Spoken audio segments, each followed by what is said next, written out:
Alterações diárias sem prévio aviso para quem trabalha na área trabalhista. Vem comigo que eu vou te contar. Seja Legal, com Malu Diogo. Olá, sejam bem-vindos a mais uma edição do Seja Legal, passando por aqui para passar para vocês o que é que está acontecendo, na nossa área de atuação. Começando aqui pelo crédito do trabalhador, eu já disse no Seja Legal da semana passada, já tenho falado bastante desse tema, que houve aí um aumento, de público e a possibilidade do empregado solicitar mais empréstimos na carteira de trabalho digital. Vou deixar um complemento aqui, porque deixaram na minha caixinha algumas dúvidas, me perguntarem, Malu, e se o empregado tiver vários empréstimos e o total dos descontos não suportar, a margem consignável, como é que faz? Gente, vocês vão ter que sempre avaliar o contrato mais antigo e vai descontando, respeitando a margem, tudo que der. Quando não houver mais saldo da margem, que pode ser descontada dos 35%, aí vocês não efetuam o desconto e comuniquem o empregado, como eu já disse em vários programas, do Seja Legal, comuniquem o empregado que vocês estão deixando de descontar aquele empréstimo, aquele crédito ao trabalhador em decorrência de não ter saldo e que ele procure a agência bancária específica, tá? Então, qual é a ordem? A ordem é sempre respeitar o desconto do mais antigo para o mais recente. Se somando todos os empréstimos der para descontar no limite dos 35%, ok, tá? Não tem problema nenhum. Agora, se faltar, aí tem que informar o empregado e cai naquelas condições que a gente já estudou aqui, que a gente já falou aqui, tá bom? Fiquem atentos aí com relação a essa dica. Uma novidade que desde o dia 2 de julho começou o parcelamento do Fundo de Garantia Digital lá na plataforma do Fundo de Garantia Digital, que não estava disponível e agora já está, porém algumas cautelas, tá? Que eu vou deixar aqui para vocês.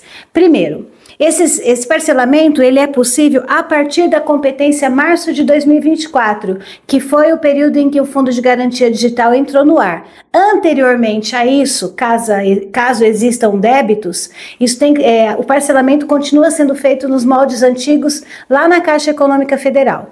Então é muito simples, você pode entrar no portal do Fundo de Garantia Digital, lá tem uma abinha de parcelamento, você vai clicar, o próprio sistema já traz quais são os débitos, quais são as pendências, e aí você pode fazer o parcelamento e ele mesmo já vai dar a possibilidade da quantidade de parcelas e valores.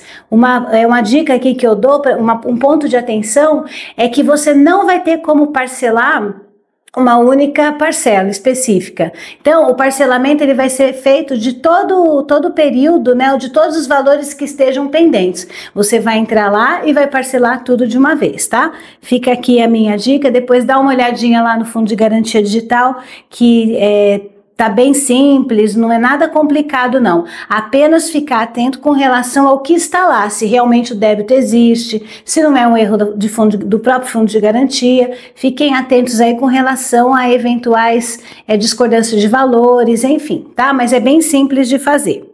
Queria chamar a atenção aqui também de uma situação que eu quase não escuto e não vejo as pessoas que atuam na área comentar, Eu tenho um grupo de estudiosos na área trabalhista, na área jurídico-trabalhista, e a gente tem comentado muito isso. O governo federal, por conta das questões obsoletas da legislação trabalhista, eles têm alterado muitos enunciados, muitas súmulas, muitas orientações jurisprudenciais e precisa acompanhar isso.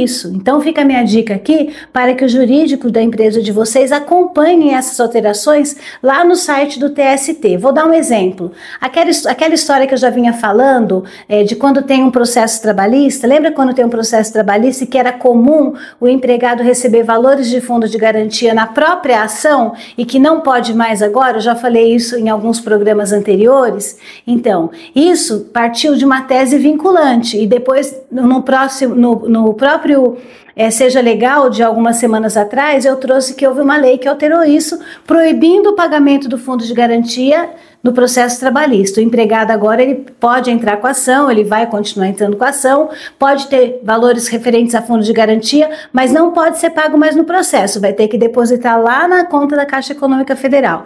Lembra dessa história? Então, isso foi por meio de uma tese vinculante. Então, a minha dica aqui é justamente essa, vocês conversem com o jurídico de vocês, para que eles acompanhem lá no site do TST, porque estão tendo alterações nessas questões.